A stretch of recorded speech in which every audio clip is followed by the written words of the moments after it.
Bienvenidos de nuevo, damas y caballeros, soy Derek.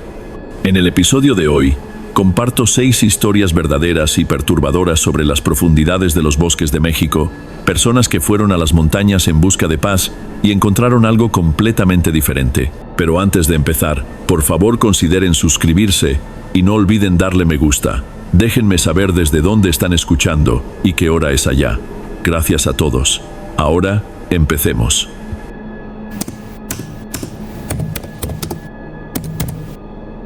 Buenas noches, Derek. Mi abuelo insistió en que necesitábamos alejarnos de la ciudad, algo para limpiar el alma. Su propuesta: el viejo rancho abandonado perdido en la Sierra Madre Oriental. Solo nosotros 3 y el silencio. Mi abuela se negó rotundamente. Comentó que ese lugar tenía algo malo. Hasta se persignó cuando añadió: ya lo verán. Pero había miedo genuino en su mirada. Cuando finalmente arribamos al rancho, experimenté esa sensación contradictoria de alivio por haber llegado, mezclada con el presentimiento de que algo terrible comenzaba. El sitio había perdido cualquier rastro de calidez humana décadas atrás. Vigas carcomidas, adobe agrietado, cristales opacos como cataratas en ojos muertos. Abuelo lo describió como belleza ancestral. Yo pensé ruina peligrosa. Los mezquites se apiñaban contra los muros como garras tratando de desgarrar. Ningún otro rancho visible, sin cables de luz, únicamente el sendero polvoriento que se perdía entre cerros como si la civilización muriera ahí. Adentro apestaba a madera podrida y abandono. Ese aroma que se clava en los pulmones. Mi primo bromeó diciendo que olía a historia pura. Abuelo asintió como si eso justificara la pestilencia. Descargamos provisiones, petates, conservas, un quinqué, porque la instalación eléctrica había colapsado hacía lustros. Las tablas gemían bajo nuestros pies como advertencias susurradas. Almorzamos frijoles refritos y tortillas duras directo del recipiente. Abuelo y mi primo fingían disfrutar la aventura rústica, pero notaba que extrañaban sus celulares igual que yo. Durante algunos momentos, casi pareció lo que abuelo había prometido: paz, sencillez. Entonces mencionó que necesitábamos gas butano. El tanque del quinqué no resistiría hasta el amanecer. Regresamos a la camioneta, los 3 apiñados como si no acabáramos de huir de ella, y emprendimos el descenso por la vereda serpenteante hacia el valle. Fue entonces cuando divisé la Suburban. Surgió como materializada de los matorrales. Una Chevrolet oxidada con la carrocería devorada por el salitre, un foco delantero quebrado, lechoso, sin placas al frente. Inicialmente, supuse que era algún ranchero dirigiéndose al pueblo, pero entonces acortó distancias tan violentamente que se me revolvió el estómago, pegándose a nuestra defensa hasta que distinguí las abolladuras de su cofre. Después se alejó para embestir nuevamente. Me incorporé entre los asientos. Abuelo, ahí está. Voz serena, pero sus nudillos palidecieron alrededor del volante. La Suburban no nos rebasó, simplemente se adhirió, arremetiendo y retrocediendo bruscamente, como si el conductor batallara con alguna decisión. El camino era demasiado angosto para maniobras estúpidas. Un error y acabaríamos estrellados contra las rocas. Tal vez desea pasar, murmuró mi primo. Que aguarde entonces, respondió abuelo, concentrado en la ruta. Cuando la Suburban se aproximó violentamente, logré distinguir al conductor, semblante ceniciento bajo una cachucha empapada, la quijada moviéndose como si triturara vidrio. Su boca articulaba palabras que no alcanzaba a escuchar sobre el rugido del motor. Su puño martilleaba el tablero en golpes secos, como dándose ánimos. Avisté la señal de alto adelante y sentí alivio como brisa fresca. Quizás seguiría de largo. Aminoramos velocidad. La tierra crujía bajo las llantas. La Suburban frenó tan abruptamente detrás que esperé el impacto. Entonces su portezuela se abrió de par en par. Un hombre emergió. 30 y tantos años, tal vez menos. Constitución enjuta, mezclilla tan arrugada como si hubiera dormido vestido. Se movió ágilmente, las botas mordiendo el polvo, los hombros tensos como preparándose para el combate. Abuelo no dudó, puso la camioneta en neutral y descendió antes de que pudiera pestañear. «Regresa a tu vehículo», ordenó, calmado, firme, una voz que no admitía réplica. El sujeto se petrificó a medio camino, con la mandíbula temblorosa, los ojos saltando de abuelo hacia nosotros como calculando posibilidades. Luego sus labios se curvaron en una mueca que no alcanzó sus ojos. Sus dientes eran diminutos, demasiado pequeños, como prestados de un niño. Otra camioneta apareció coronando la loma tras él, las llantas susurrando sobre la grava.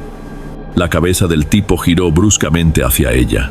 Sin mediar palabra, se lanzó hacia su Suburban, azotó la puerta y nos rebasó rugiendo, expulsando pedruscos como balas. Por varios segundos, nadie se movió. Abuelo regresó como si nada hubiera ocurrido. Encendió el motor y continuamos. ¿Crees que andaba drogado?, preguntó mi primo. Probablemente, respondió abuelo. Pero su quijada permaneció rígida y siguió monitoreando el retrovisor como desconfiando de sus propias palabras. Para cuando alcanzamos el poblado, mis músculos se habían destensado. Compramos gas butano y algunas golosinas en la tienda y regresamos.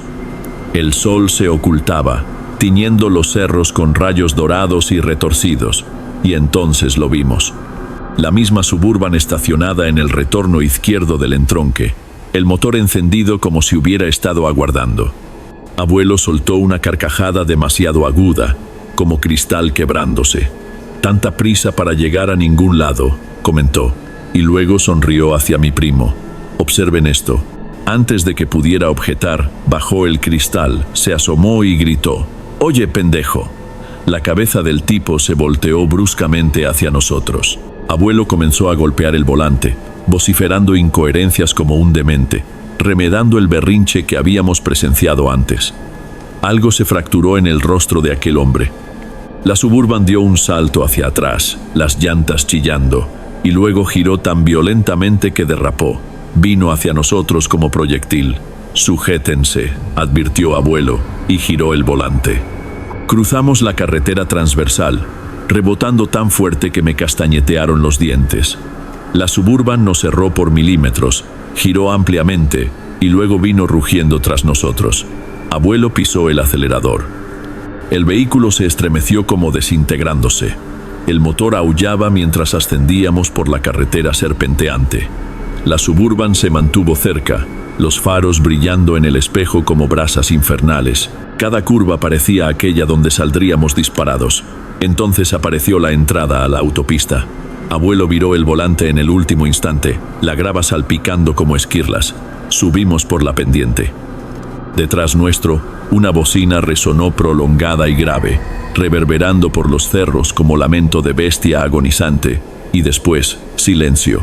Nada en el retrovisor excepto asfalto vacío y vegetación. Abuelo no aminoró hasta que el rancho apareció ante nosotros. Para entonces, los cerros eran colmillos negros contra un firmamento sin luna. Adentro, el silencio nos oprimía. Mi primo verificó los pestillos 2 veces sin que nadie se lo pidiera. Abuelo permaneció junto a la ventana largamente, escrutando el sendero polvoriento, como esperando que los faros brotaran de las tinieblas. Más tarde, sonó el teléfono fijo, ese que abuela insistió en conservar. Mi primo respondió, le narró todo. Su voz llegó cristalina y clara a través del viejo auricular. «Saca a mi nieto de ahí inmediatamente». Abuelo no protestó, pero tampoco empacó. Permanecimos esa noche, y ojalá no lo hubiéramos hecho. No concilié el sueño. Cada quejido de las tablas viejas sonaba como pisadas. Cerca de las 2 de la madrugada, escuché el crujir de neumáticos muy abajo en el camino, arrastrándose pausadamente. Me quedé petrificado, apenas respirando hasta que el sonido se desvaneció. El amanecer no trajo tranquilidad. Cuando salimos, había huellas de llantas recientes en la tierra. Se detenían justo antes de los matorrales y luego retornaban. Esa fue la última vez que visitamos el rancho. Años después, abuelo aún lo menciona ocasionalmente, pero nunca con alegría, porque en el fondo todos conocemos la verdad. Ese hombre no estaba drogado, no estaba simplemente furioso. Deseaba algo.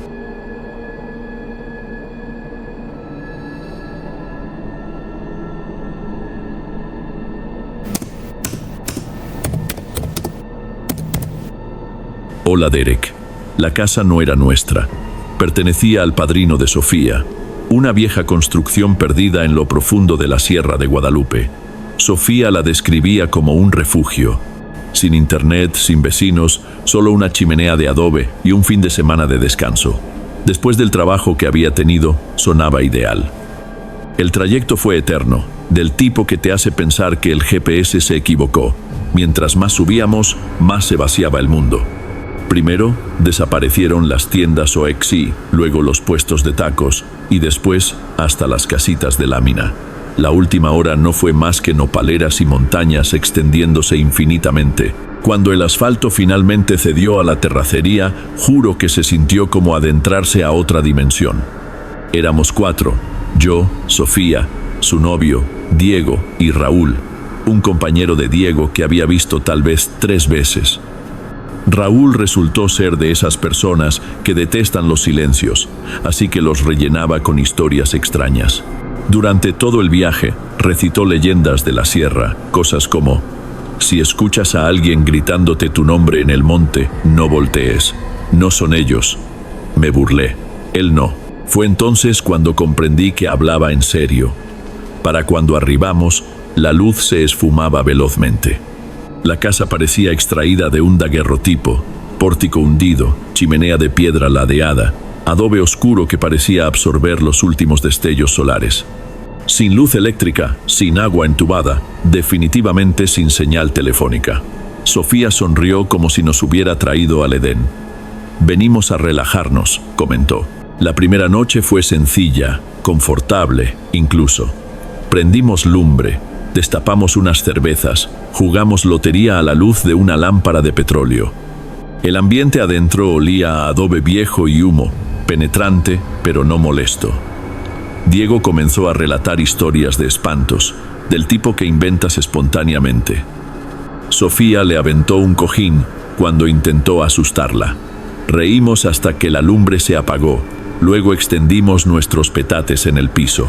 Me quedé dormido con el siseo y chisporroteo de las últimas brasas. Desperté una vez, no por algún ruido, solo por esa extraña conciencia de que no estás en casa. Me quedé ahí contemplando las gruesas vigas del techo, preguntándome cuánto tiempo llevaban sosteniendo esa estructura, el suficiente para sentirse eternas. El segundo día comenzó bien, fresco, pero bien. Sofía quería explorar el monte. Su padrino le había platicado de una vereda que llevaba a un mirador, sin señalizaciones, sin guías, solo dirigirse hacia el peñasco y seguir el arroyo. Sonaba bastante sencillo. Empacamos tortas y partimos. Al principio fue genial. El aire se sentía más puro que cualquier cosa que hubiera inhalado. El suelo era mullido bajo los pies, suave con musgo y hojarasca vieja. Bromeamos, tomamos selfies, discutimos sobre quién sería devorado primero en una película de terror. Pero después de una hora noté algo. Todo lucía idéntico. Árboles, peñascos, laderas que se confundían. Lo mencioné y Sofía lo desechó. Mi padrino camina por aquí siempre. Una hora después, hasta ella parecía menos confiada. La luz había empezado a cambiar. Aún no oscurecía, pero tenía ese matiz grisáceo opaco que anuncia penumbras. Y fue entonces cuando Raúl se petrificó súbitamente. ¿Habían visto esto antes? Todos nos amontonamos. Era una huella, descalza, hundida en el lodo, con los dedos separados como si la persona se hubiera agarrado del terreno. La tierra adentro todavía estaba húmeda. Ninguno andábamos descalzos. Todos calzábamos botas. Tal vez algún lugareño acostumbra caminar así, dijo Sofía fingiendo una carcajada. No sonaba como su risa habitual. Seguimos avanzando, más aprisa ahora. Nadie quería reconocer que estábamos extraviados, pero todos lo sabíamos. Sentí el pecho oprimido durante todo el regreso. Cuando la casa finalmente surgió entre los mezquites, el alivio me pegó tan fuerte que casi grito de gozo. Pero entonces vi la puerta. La habíamos asegurado con candado esa mañana. Recordaba el sonido del metal encajando en su sitio. Ahora estaba entreabierta, solo una rendija. Diego entró primero, murmurando algo sobre el aire. Pero el aire no rompe candados. Adentro, nada parecía movido. Nuestras mochilas estaban donde las dejamos. La leña todavía acomodada junto al fogón, excepto el rebozo de Sofía. Lo había colgado junto a la entrada ayer.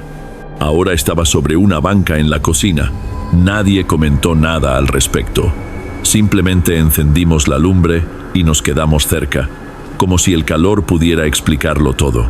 Esa noche, el silencio se sintió distinto, denso. Cada quejido de la casa me revolvía las tripas. A medianoche, Diego y Raúl dormían profundamente, roncando como si nada. Sofía se acurrucó cerca del fuego. Yo me acomodé en el catre, observando las sombras que se deslizaban por el techo. Un rato después, desperté con sed.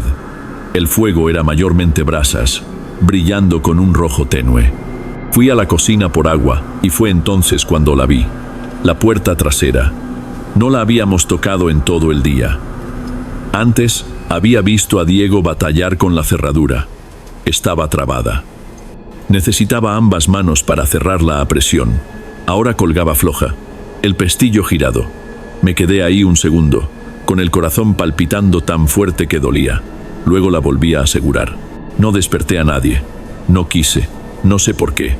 Quizás temía que confirmaran lo que ya sabía. Volví a meterme bajo la cobija, apretándola, como si eso fuera a cambiar algo. No sé cuánto tiempo dormí antes de que el sonido me despertara. Un murmullo. Al principio, pensé que era Sofía hablando en sueños, pero luego me di cuenta de que no era adentro. Era afuera, en el pórtico. No palabras, solo sonidos pretendiendo ser palabras. Lento, arrastrado, como alguien aprendiendo a hablar y fallando. Contuve la respiración y escuché. El murmullo se detuvo. Luego vino el toque. 3 toques, suaves, casi corteses. Quise gritar, pero no me salió nada. Todo mi cuerpo se paralizó. Los toques no regresaron. En cambio, oí pisadas, lentas, cruzando el pórtico. Luego el crujido del rocío mientras rodeaba la casa, y después nada, solo silencio. Me quedé ahí mirando la puerta, esperando que la manija girara. Nunca lo hizo. Cuando finalmente amaneció, abrí la puerta antes de que nadie más despertara. El rocío de afuera estaba cubierto de huellas. Pies descalzos, rodeando la casa una y otra vez. Algunas eran pequeñas, otras largas, todas hundidas profundamente como si quien las hizo se hubiera quedado ahí esperando. Nos fuimos 1 hora después, y no he vuelto a la sierra desde entonces.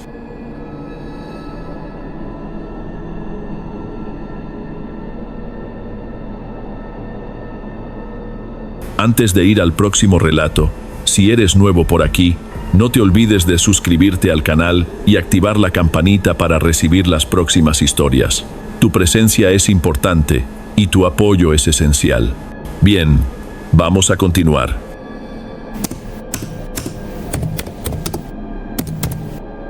Buenas noches, Derek.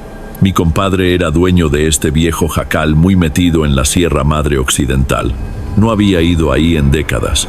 Siempre lo llamaba una casita rústica con personalidad, lo que, si lo traduces del lenguaje de mi compadre, significaba que estaba a un ventarrón de convertirse en escombro. La propuesta surgió de repente. Estaba sentado en mi departamento rodeado de cajas que no había desempacado porque, bueno, acababa de renunciar a mi chamba y mi relación se desplomó de manera catastrófica. La vida era bulliciosa, demasiado bulliciosa, y entonces llamó.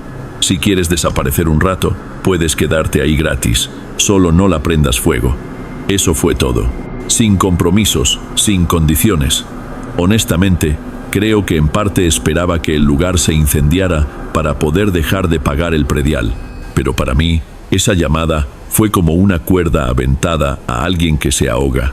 Necesitaba largarme. Así que, 1 semana después, estaba manejando hacia la sierra con la mitad de mis cosas apretujadas en el asiento trasero. El trayecto fue eterno.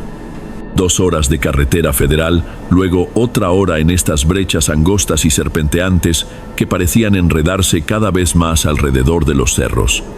Perdí la señal del celular unos 20 minutos después de dejar la federal. Mis podcasts se rindieron. Hasta la radio me abandonó, nada más que interferencia. Durante el último tramo éramos solo yo, Un camino vacío y el ronroneo de mi propio motor. Cuando finalmente llegué al claro, de plano me carcajeé. Este jacal no solo se veía viejo, parecía que alguien había dejado de construirlo a la mitad y luego se había olvidado de él durante 50 años. Un cuarto, un corredor con tablas flojas que gemían cuando las pisabas y una galería que se inclinaba como si hubiera perdido las ganas de seguir en pie. Pero era silencioso. Ese era el chiste. Las primeras semanas fueron sinceramente increíbles. Dormía como piedra, rajaba ocote, cocinaba en la vieja estufa de gas, leía libros hasta que el quinqué parpadeaba. Sin fechas límite, sin llamadas, sin gente. Mi vecino más cercano, supuestamente, estaba a 30 minutos de distancia, y ese aislamiento se sentía como medicina, y por un tiempo creí que la primera cosa rara ni siquiera fue dramática. Solo esta extraña sensación de que había alguien rondando. ¿Conoces esa sensación cuando crees que alguien te está vigilando? No es nada que veas. Es la forma en que se te eriza la piel de repente, como si tu cuerpo supiera algo antes que tu cerebro. Estaba afuera, partiendo leña, y entonces, ¡zas!, ahí estaba. Como si tuviera ojos encima. Cada vez que volteaba, nada, solo árboles. Lo achaqué a los nervios. Mi cerebro de ciudad no estaba acostumbrado al silencio. Luego, una tarde, estaba en el arroyo llenando un cántaro. El sol se estaba metiendo rápido, y el aire tenía esa pesada quietud de última hora del día. Me di la vuelta y me quedé tieso. Había un hombre al otro lado del arroyo, sin moverse, simplemente parado ahí como si hubiera estado esperando. Tendría mi edad, quizás menor.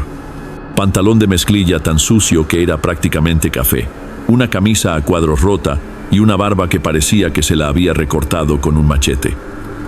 «¿Te estás quedando en el viejo lugar de los Herrera?», gritó. Su voz sonó de una manera seca y directa, como si ya supiera la respuesta. Dudé antes de decir «sí». Él asintió como si eso tuviera sentido. Luego sonrió. Y óyeme, esta no era la sonrisa amigable que la gente pone cuando conoce a un extraño en el monte. Era del tipo que te cae mal en las tripas. «Me llamo Chuy», dijo. «Vivo por aquí». No pregunté dónde. No se ofreció. Intercambiamos algunas palabras más, nada memorable. Y luego simplemente se desvaneció de nuevo entre los árboles. Sin ruido, sin crujir de hojas, simplemente se fue. Me dije a mí mismo que estaba bien. Solo un lugareño que pasaba a cotorrear. La gente aquí probablemente hacía eso, ¿no? Pero después de eso, lo vi por todos lados. Al principio, fue al azar. Un vistazo en la vereda mientras caminaba, junto al arroyo cuando fui por agua, siempre a lo lejos, siempre quieto. Luego cambió. Salía al corredor por la mañana y allí estaría, recargado en un árbol al borde del claro. No lo suficientemente cerca como para platicar, lo suficientemente cerca como para que supiera que quería que lo viera. Nunca saludó, nunca gritó, solo se quedó mirando. Traté de ignorarlo. La gente vive diferente aquí, me dije. Quizás tiene curiosidad. Luego empezaron los papelitos. El primero estaba en el corredor sujeto con una piedra. «Qué bueno verte en el arroyo». Sin nombre, sin firma, solo letras de molde ordenadas con tinta negra. Me reí cuando lo leí, pero mis manos temblaban. 2 días después, «Hoy te ves cansado». Luego, «Deberías venir de visita». Ese me revolvió el estómago. ¿Visitar dónde? Empecé a cerrar la puerta con llave hasta durante el día. A la mañana siguiente noté algo. Mi hacha, la que guardaba en el tajo, había desaparecido. Busqué por todas partes. No era como si la hubiera perdido. Alguien se la había llevado. Esa noche me quedé despierto hasta tarde leyendo a la luz del quinqué, tratando de tranquilizarme. Fue entonces cuando oí las tablas del corredor crujir. Lento, pesado.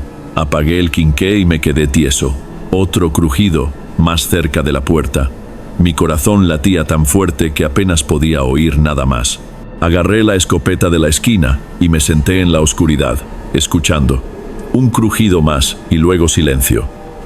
Cuando finalmente aparté la cortina, el corredor estaba vacío, pero huellas de lodo llevaban directamente a la puerta y de regreso a los árboles. Apenas dormí. Al día siguiente, manejé al pueblo por provisiones y le pregunté al tipo de la tienda si conocía a Chuy. Mirada perdida. Lo describí.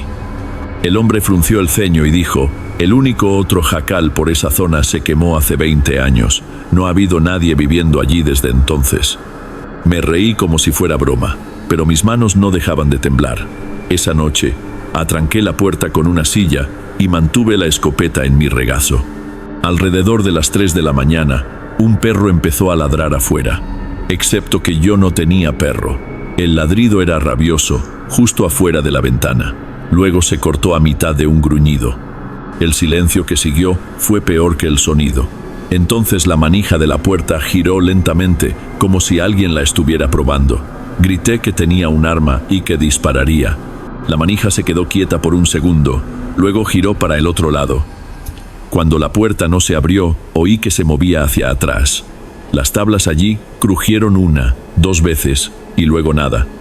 Me quedé tieso, agarrando la escopeta con tanta fuerza que me dolían las manos.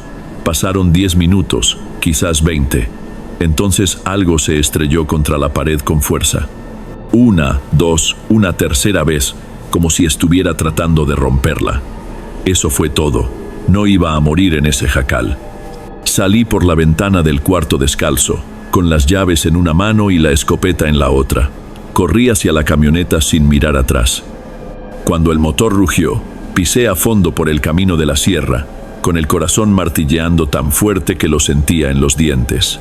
Cuando finalmente miré por el retrovisor, lo vi parado en el claro, justo en el resplandor de mis luces traseras, sosteniendo mi hacha perdida en una mano, simplemente viéndome ir. No paré hasta llegar a la comandancia. Mandaron a los judiciales a la sierra. No encontraron a nadie. Pero cuando regresamos a la mañana siguiente para que pudiera agarrar mis cosas, el jacal no estaba vacío. En la mesa, perfectamente centrado, había una sola hoja de cuaderno. Con esas mismas letras de molde decía: te deberías haber quedado más tiempo.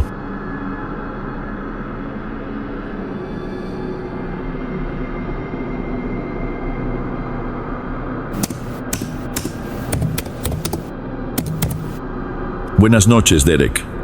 Mi padrino era propietario de este viejo rancho perdido en la Sierra Madre Oriental. Cada diciembre, mi familia mantenía la dulce costumbre de manejar hasta allá para quedarse un fin de semana extendido, sin ruido urbano, sin compadres, sin el rugido de los tráileres, solamente magueyes y cerros, y una clase de quietud que no logras hallar en Monterrey. Ese año, mi padrino creyó tener la ocurrencia más brillante del universo: prestarnos a mí y varios cuates el rancho para nosotros, solos durante una noche. Sin jefes, sin vigilancia, únicamente nosotros, el rancho y esa clase de negrura que solo sucede a leguas de cualquier ranchería. Ni siquiera simulamos pensarlo 2 veces. 8 de nosotros, yo, Lupita, Sofía, Paloma, Ximena, Dulce, Roberto y Joaquín, agarramos la oportunidad. Películas, frituras, quizás una caminata, si nos daba la gana de aventurarnos. Sonaba padrísimo. Llegamos esa tarde en una caravana de carros de nuestros papás, cargando mochilas y petates como si nos fuéramos a mudar para todo el invierno. El rancho no era espacioso. 2 recámaras, una estancia principal con un sillón hundido y una cocina que olía ligeramente a café de olla y ocote añejo. Los azulejos eran de un diseño de talavera descolorida que seguramente no se había cambiado desde los años 70. Los anaqueles estaban repletos de jarros desparejos y platos descascarados, como si cada juego se hubiera reducido a sobrevivientes a través de las décadas. El acceso era básicamente 2 líneas de tepétate que pretendían ser una entrada, y el compadre más próximo estaba a 2 kilómetros de distancia, tal vez más. A los 14, esa clase de alejamiento se percibía como independencia, como si nos hubieran liberado del planeta. Ahora comprendo lo que verdaderamente se percibe el alejamiento, y no es tan romántico. Las primeras horas resultaron perfectas. Dejamos nuestras pertenencias en montones y reclamamos espacios en el piso. Alguien halló una baraja española en un cajón. Alguien más puso una playlist. Pasamos la tarde explorando afuera porque a esa edad no puedes quedarte inmóvil cuando tienes todo un monte a tus pies. Detrás del rancho, un angosto sendero conducía a una loma. Subimos y encontramos esta increíble panorámica. Kilómetros de monte ondulando como olas bajo un firmamento tan inmenso que te hacía sentir insignificante. Sin carreteras, sin tejados, ni siquiera una hebra de humo de otra estufa de leña, solo árboles hasta el horizonte. Era hermoso, pero había algo en esa infinitud que me inquietaba. Como si dieras un paso en falso, simplemente te desvanecerías y nadie sabría nunca por dónde comenzar a rastrearte. Más tarde, bajamos al arroyo que zigzagueaba a lo largo de la propiedad. Tomamos selfies, aventamos piedras al agua. Lupita, siendo Lupita, puso música a todo volumen desde su pequeño altavoz portátil todo el rato, como si estuviéramos en alguna clase de pasarela en el campo. Éramos escandalosos, carcajeándonos, gritando, probablemente espantando a todos los seres vivientes en un radio de 1 kilómetro. Para cuando el sol se deslizó detrás de los árboles, habíamos encendido una fogata en la parte trasera. El monte se oscureció tan rápidamente que pareció que alguien había accionado un apagador. Asamos bombones y contamos historias pendejas. Debería haberse sentido acogedor, y por un rato lo fue. Luego, alrededor de las 9, se cortó la corriente. Sin advertencia previa, sin parpadeos. Un segundo, el rancho estaba tibio e iluminado. Al siguiente, fue devorado por la oscuridad, como si alguien hubiera dejado caer un rebozo sobre el mundo. Por un segundo, nadie se movió. Luego Lupita se carcajeó. Este pequeño sonido chillón que hizo que todos los demás se rieran también. Instalación vieja, dijo. El rancho probablemente no puede aguantar todas las luces y los cargadores de celular al mismo tiempo. Nadie se asustó. Teníamos un par de linternas de baterías y algunas lámparas de mano. Sinceramente, de alguna manera contribuyó al ambiente. Hizo que se sintiera como una verdadera aventura en lugar de solo una pijamada en el monte. Fue entonces cuando alguien sugirió que bajáramos al viejo puente junto al arroyo. No estaba lejos, solo un sendero que cortaba detrás de la loma. El puente era esta tabla de mezquite desgastada, a la que le faltaba la mitad del barandal, hundiéndose como si se estuviera aferrando por pura terquedad. El tipo de lugar en el que posarías para fotos artísticas si no estuvieras pensando demasiado en lo que podría haber en el agua debajo. Así que agarramos una linterna, el altavoz de Lupita y algunos suéteres, y nos pusimos en marcha. El sendero se sentía diferente por la noche, más angosto. Los árboles se inclinaban como muros. Cada pequeño sonido, el susurro del agua, el rasguño de las ramas moviéndose unas contra otras, me sobresaltaba. Mis tenis se hundían en parches de lodo. Y cada vez que tenía que sacar el pie, pensaba en lo fácil que sería perder el camino. Un paso en falso, y los árboles simplemente te tragarían por completo. Cuando llegamos al puente, pusimos la linterna en el centro y nos sentamos a su alrededor en grupitos. El arroyo de abajo estaba tan oscuro que parecía una boca abierta. Alguien tiró una piedrita y esperó demasiado tiempo para el chapoteo. Lupita puso música lo suficientemente suave como para que el monte casi la ahogara. Por un rato, se sintió chido. Luego Roberto dejó de reír, se quedó tieso, mirando más allá de mí como si estuviera fijo en algo. Pensé que estaba tratando de espantarnos, un movimiento clásico de Roberto. Así que me giré, listo para poner los ojos en blanco, y fue entonces cuando los vi, siluetas paradas en el borde del sendero que acabábamos de recorrer. 6, quizás 7. Demasiado lejos para ver rostros, sin linternas, sin hablar, simplemente parados allí. Probablemente rancheros, susurró alguien, pero no sonó convincente. Nadie se movió. Entonces, las siluetas comenzaron a caminar. No lento, no casual, directamente por el sendero hacia nosotros. Seguí esperando el sonido de las botas aplastando las hojas, las ramas quebrándose bajo el peso, algo, pero no había nada. Solo el arroyo susurrando y mi corazón latiendo en mis oídos como si quisiera salirse. Paloma corrió primero. Sin gritar, sin avisar, simplemente se levantó de un brinco y salió disparada como un venado. Sofía estaba justo detrás de ella, luego Dulce, luego Ximena. Roberto y Joaquín ni siquiera voltearon hacia atrás, simplemente se largaron. Verlos dispersarse así rompió algo en mí. Hizo que todo fuera real de una manera que mi cerebro no quería admitir. Eso nos dejó a mí y a Lupita en el puente, congelados como pendejos mientras los demás desaparecían en la oscuridad. Me volví hacia las figuras. Estaban más cerca ahora. Lo suficientemente cerca como para que la linterna captara lo que deberían haber sido caras. Solo que no había caras. Llevaban costales. Costales de henequén atados alrededor del pescuezo, con una reata gruesa como sacos de maíz. Los agujeros para los ojos ni siquiera estaban bien hechos, solo hendiduras irregulares abiertas. Y a través de esos agujeros no había nada, solo negro. En sus manos llevaban herramientas, no armas, cosas para trabajar o romper o lastimar. Una hoz en forma de gancho que brillaba húmeda a la luz de la linterna. Un hacha, algo largo y pesado como un tubo de acero. Se me cerró el pecho con tanta fuerza que no podía respirar. Los dedos de Lupita se clavaron en mi brazo como si estuviera tratando de anclarse a algo sólido. Y entonces empezaron a moverse más rápido. Lupita se abalanzó sobre el altavoz. No sé por qué. Instinto de pánico. Lo agarró como si importara. Y por alguna razón, ese estúpido movimiento fue lo que me sacó del trance. Gritó mi nombre, y de repente estaba corriendo. El camino de vuelta al rancho se sintió el doble de largo, retorcido como si estuviera tratando de engañarnos. La linterna se balanceaba salvajemente, lanzando fragmentos de luz quebrados a través de los árboles que parecían todos iguales. En la primera bifurcación, Lupita se desvió a la izquierda, y yo la seguí, abriéndome paso a través del lodo y los helechos, con los pulmones ardiendo como si estuvieran en llamas. Detrás de nosotros, el silencio se rompió, botas pesadas martilleando la tierra, ramas quebrándose como balazos. Aún sin voces, sin palabras, solo el sonido crudo de la persecución. Entonces la cerca apareció de la nada. Viejos postes resbaladizos cubiertos de musgo. Lupita trepó rápidamente. Cayó al suelo corriendo. Yo brinqué, resbalé, lo intenté de nuevo.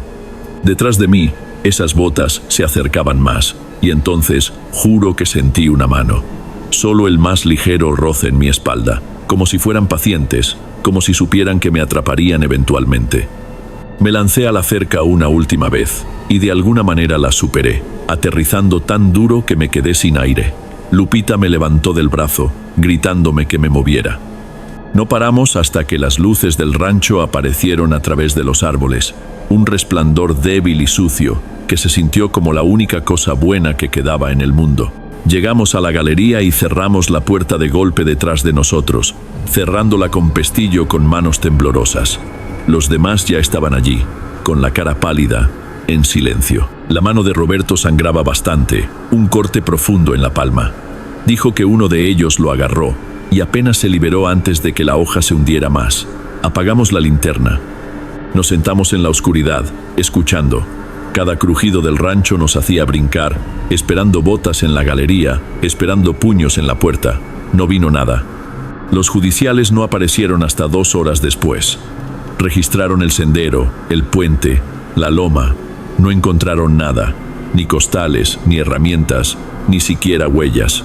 Lo llamaron una broma. Esa palabra me hizo querer gritar porque había sentido esa mano, oído esa respiración. Nuestras cosas todavía estaban allí, junto al puente, la linterna, los suéteres, una bolsa de sabritas, intactas. Nunca volví a ese rancho. Mi padrino lo vendió un año después. La gente todavía pregunta por qué y nunca sé qué decir.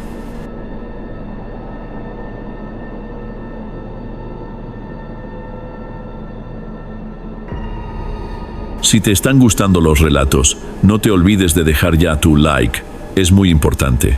Bueno, vamos a continuar.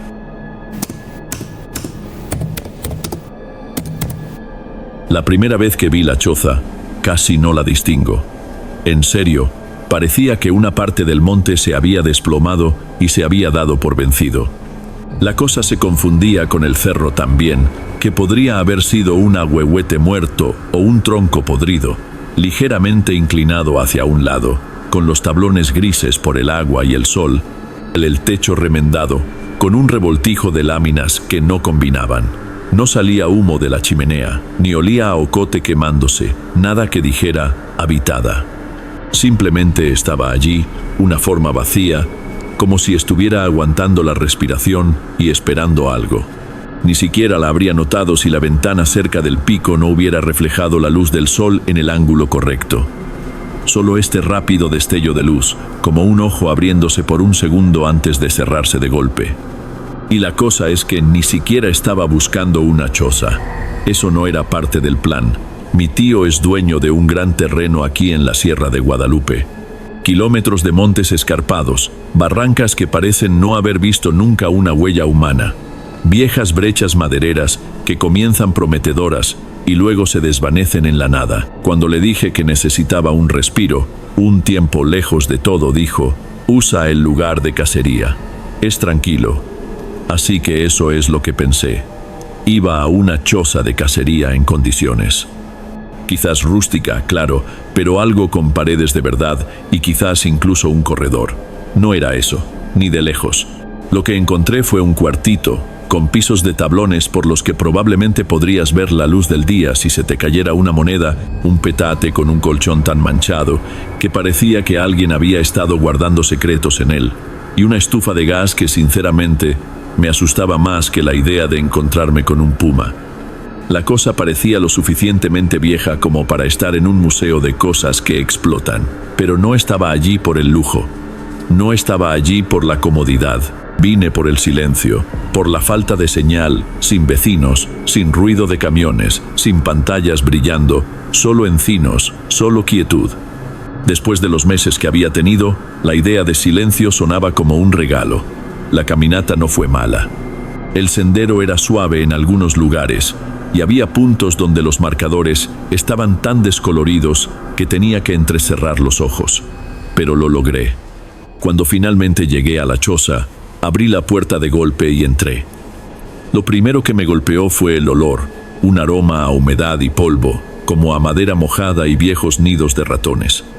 Dejé mi morral, desenrollé mi sleeping y fui directamente a por la escoba en la esquina. El suelo estaba lleno de cagaditas de ratón. Empecé a barrer las cerdas, rascando contra los tablones y levantando suficiente polvo como para ahogarse.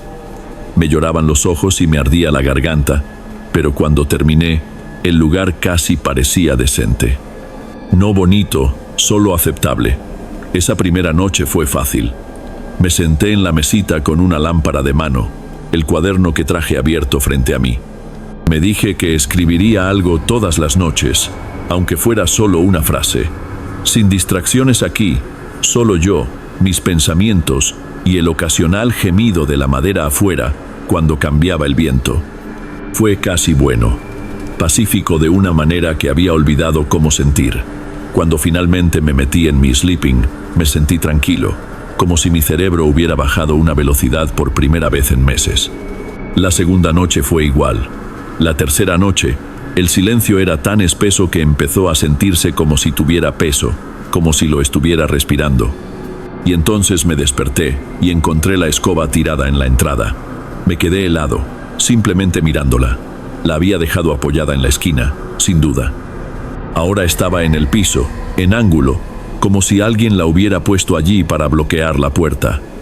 La cosa es que el piso se inclinaba hacia la entrada, así que no debería haberse rodado. No así.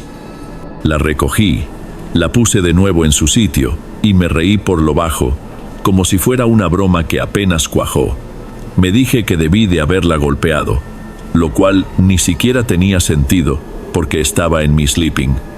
Pero no tenía ganas de discutir conmigo mismo sobre eso a las 3 de la madrugada. Esa tarde intenté escribir de nuevo, pero no pude concentrarme.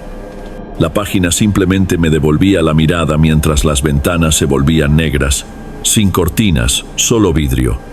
Y afuera no había nada más que oscuridad presionando. La lámpara se sentía pequeña, ridícula. Terminé dejándola encendida cuando me acosté. En algún momento después de la medianoche, lo oí. Un golpe, solo uno, en la pared, seco y hueco. Me senté tan rápido que me dolieron las costillas, los oídos tan tensos que sentí que iban a reventar. Esperé, nada, ningún otro sonido, ni pasos, ni un segundo golpe. Solo mi pulso y tal vez el viento. Si era el viento, la mañana hizo fácil ignorarlo, siempre lo hace. Salí medio esperando encontrar una rama apoyada contra la pared. Nada. Ninguna rama, ninguna huella. Solo una alfombra de hojas mojadas y el estrecho sendero de venados que se adentraba en los cerros. Al quinto día, necesitaba una distracción mayor. Así que caminé por la cresta.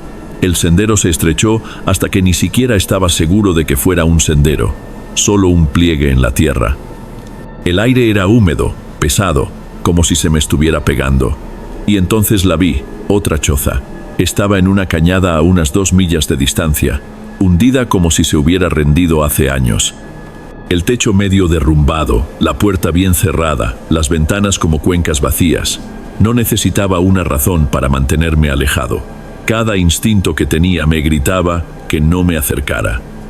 Y entonces vi las huellas, pies descalzos en el lodo junto a los escalones. Me quedé helado, tratando de averiguar qué tan viejas eran. Había llovido hacía 2 noches, así que deberían haberse borrado, pero estaban perfectas, nítidas, cada dedo del pie visible, como si quien las dejó acabara de adentrarse en los árboles. Se me erizó la piel como si hubiera atravesado una telaraña. Retrocedí lentamente, paso a paso, hasta que los árboles se tragaron la cañada. Entonces me di la vuelta y caminé rápido, demasiado rápido. Cuando volví a mi choza, la escoba estaba de nuevo en la puerta. Esa noche no me desvestí, ni siquiera me desaté los tenis. Me senté en el petate con la lámpara encendida y el morral medio abierto, diciéndome una y otra vez que no era nada. Solo una escoba, solo unas viejas huellas, nada. Me acosté en algún momento después de las 2, pero no creo que durmiera. El sonido me despertó de todos modos, un raspado, luego un lento arrastre, como si algo estuviera rozando los tablones de afuera, dando vueltas, luego golpeando. Pequeños golpes desiguales, como si quien quiera, o lo que sea que estuviera ahí fuera, no pudiera decidir un patrón. Contuve la respiración con tanta fuerza que me dolió el pecho. Mi pulso era tan fuerte que casi no oí cuando se detuvo, y luego 2 golpes secos en la pared, justo al lado de mi cabeza.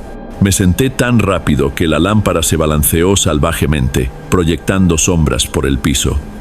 La sombra de la escoba saltó como si se estuviera moviendo. Agarré la escoba sin siquiera pensar, como si eso fuera a ayudar, y susurré: ¿Quién anda ahí? Nada. Ni voz ni pasos, solo el crujido de los árboles y mi voz sonando pequeña.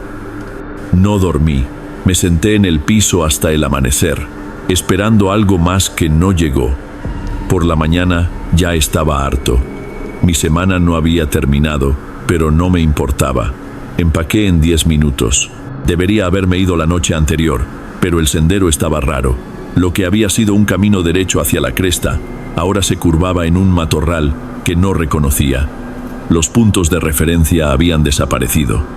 Caminé media milla antes de toparme con una pared de árboles caídos que nunca había visto antes.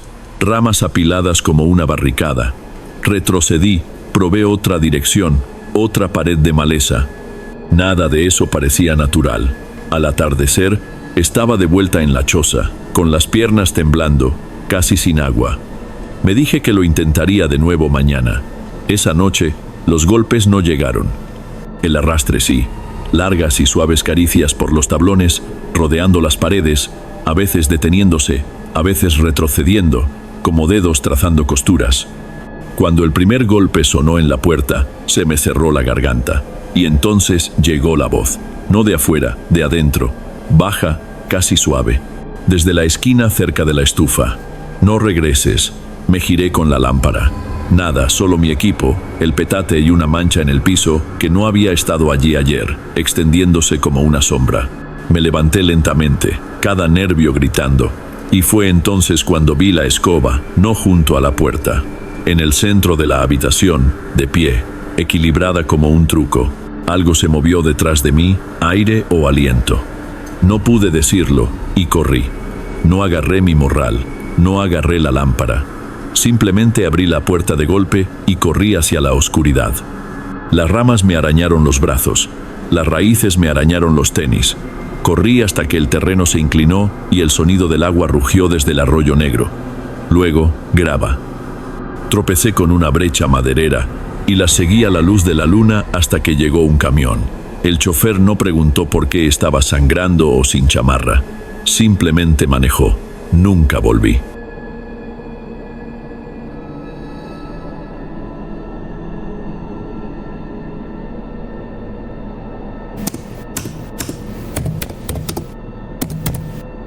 Hola, Derek. Rodrigo fue quien me convenció. No habíamos salido en un tiempo, y él planteó el viaje como si fuera a arreglarlo todo. Estrés, agotamiento, todo. Solo 2 viejos cuates, un par de días en la cabaña de su familia. Sinceramente, sonaba increíble en ese momento. Dijo que estaba en lo profundo de la Sierra Madre Occidental, en tierras que sus abuelos habían poseído durante décadas. Y, por supuesto, en mi cabeza, me imaginé esta postal perfecta. Una acogedora cabañita de adobe con una chimenea de piedra volcánica, quizás un venado paseando por la mañana, ese aire de montaña fresco y limpio del que todo el mundo habla maravillas. Pensé que volvería sintiéndome como una persona nueva. El viaje fue brutal, casi 5 horas. La primera mitad estuvo bien, carretera federal, Pemex, lo de siempre, pero después de eso sentí que simplemente nos habíamos salido del mundo. La carretera empezó a retorcerse como si alguien hubiera dejado caer un lazo charro en un mapa y hubiera dicho, sí, esa es la ruta. Cada curva era más cerrada que la anterior, y cuanto más avanzábamos, menos señales veíamos. Luego, una por una, las rancherías desaparecieron. Ni Oxxo, ni establos, ni siquiera cruces de madera, solo pinos. Gruesas paredes de pinos cerrándose a ambos lados. En la última hora no tuvimos cobertura, ni siquiera una triste barrita aferrándose a la vida en la esquina de la pantalla. Seguía comprobando por costumbre, pero estaba muerto. Sin señal, sin Waze, nada. Éramos solo nosotros, la camioneta y esas curvas interminables. Y esos cerros no se sentían amigables. No eran como los cerros que ves en las postales, con alegres cabañitas y hoteles de montaña. Estos eran masivos, oscuros, como algo ancestral a lo que no le importaba si te perdías en ellos para siempre. Para cuando finalmente llegamos a la cabaña, el sol se había ocultado detrás de los picos. Ese último rayo de luz se aferraba como si no quisiera estar allí, y la cabaña no era nada de lo que me había imaginado. El corredor se inclinaba hacia un lado, como si todo estuviera cansado de estar de pie. Los escalones se hundían en el medio. El musgo había trepado hasta la mitad de los adobes, y las ventanas estaban tan empañadas que no reflejaban nada, solo un vidrio gris opaco que te devolvía la mirada. No parecía peligrosa ni embrujada ni nada por el estilo, simplemente parecía olvidada. Dentro olía a viejo, no a humedad ni a nada podrido, solo como si hubiera estado sellado durante años. El aire era pesado, las paredes eran de adobe oscuro, del tipo que absorbe la luz en lugar de reflejarla. Los muebles parecían haber sido comprados en un siglo diferente. Sillas grandes y aparatosas, un sofá con cojines aplastados, repisas llenas de frascos de vidrio que contenían cosas que ni siquiera podía identificar. La chimenea estaba ennegrecida por años de uso, como si hubiera comido más ocote del que los pinos de fuera podían contar. No había televisión, ni un reloj haciendo tic-tac de fondo, ningún ruido excepto nosotros moviéndonos. El pasillo era estrecho con 2 pequeñas recámaras y un baño que parecía haberse jubilado en algún momento de los años 70. Desempacamos las pocas cosas que trajimos, hicimos una cena sencilla en esta pesada sartén de hierro fundido y jugamos baraja española en la mesa de la cocina.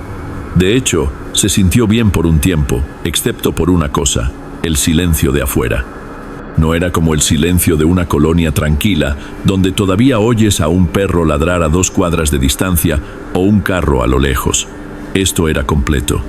Ni grillos, ni el viento susurrando entre las hojas, simplemente nada, como si todo el bosque estuviera conteniendo la respiración. Me decía a mí mismo que era por el frío, pero algo en ello se me metió bajo la piel. Alrededor de la medianoche, me derrumbé en la recámara de huéspedes. Rodrigo tomó la otra. El colchón se sentía como una almohadilla gruesa tirada sobre una tabla, y la cobija olía débilmente a cedro. No genial, no horrible. Me quedé dormido en minutos, hasta que algo me despertó. No podía decir qué hora era. No había reloj en la recámara, pero la cabaña estaba completamente a oscuras, excepto por un débil resplandor que se filtraba por la ventana. No oí nada, nada en absoluto. Pero algo se sentía mal, como la forma en que el aire cambia cuando alguien entra en una habitación detrás de ti. Giré la cabeza hacia la ventana. Fue entonces cuando las vi. Huellas de pies descalzos justo afuera, presionadas profundamente en la tierra blanda, todavía húmeda por la lluvia de ayer. Docenas de ellas agrupadas cerca del corredor y luego arrastrándose hacia la línea de árboles. No estaban allí cuando llegamos. Desperté a Rodrigo, lo arrastré a la ventana. Se quedó mirando un buen rato antes de decir finalmente: probablemente son viejas. Mis primos vienen aquí a veces, pero llovió ayer. Esas huellas estaban nítidas, frescas. Cerramos las puertas con llave después de eso, fingiendo que todo estaba bien.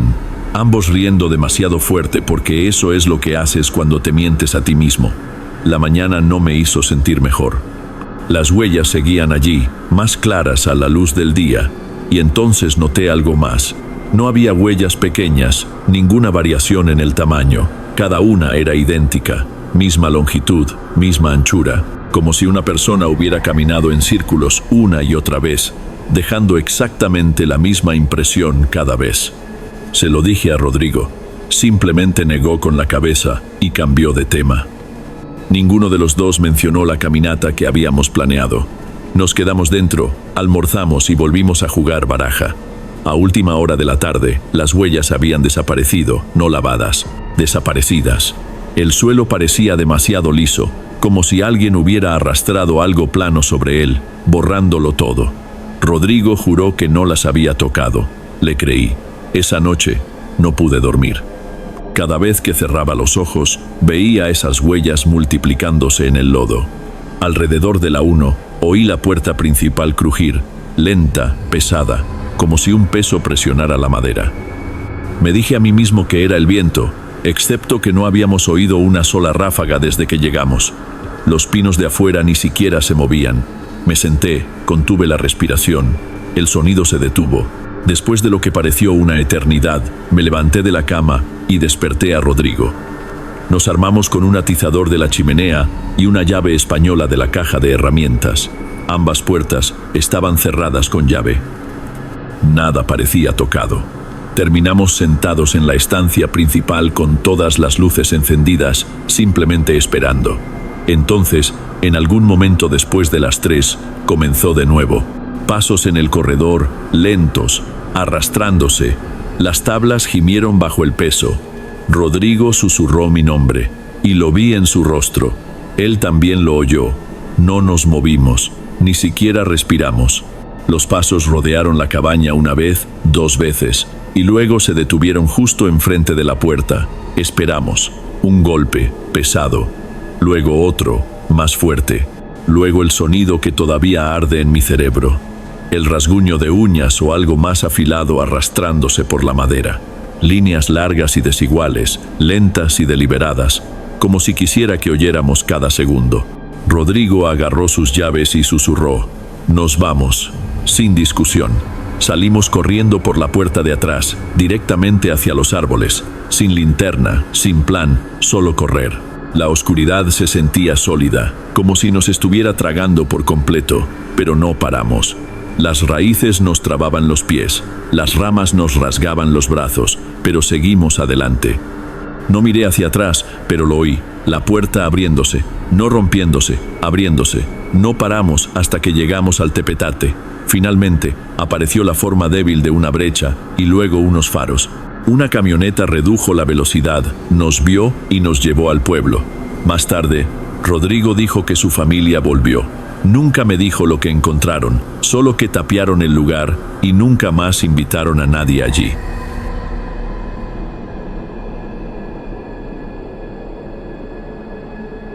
Bueno, amigos, estos fueron los relatos de hoy.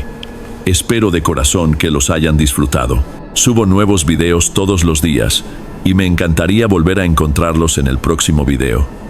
Ahora, en pantalla, les dejo 2 videos más que estoy seguro les van a encantar. Un fuerte abrazo y nos vemos por allá.